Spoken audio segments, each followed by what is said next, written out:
Biz qayerga ketyapmiz? Biz Issiqsuvga ketyapmiz, ha? Yana sariq nimaydi? To'xtanglar, Lola-ku. Lolaga to'xtaymiz, to'xtang. Ana lolalar, mana lolalar.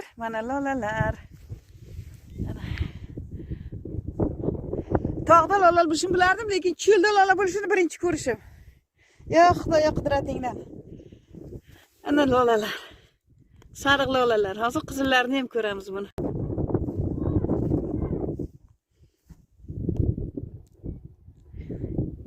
Hammaga assalomu alaykum. Biz Zarafshonning yo'lida Fozil ota degan joyga Issiqsuvga ketayotgandik. Mana lolalarni qaranglar, yo'llarning ustilarida, cho'lda hamma joyda lola ochilyapti.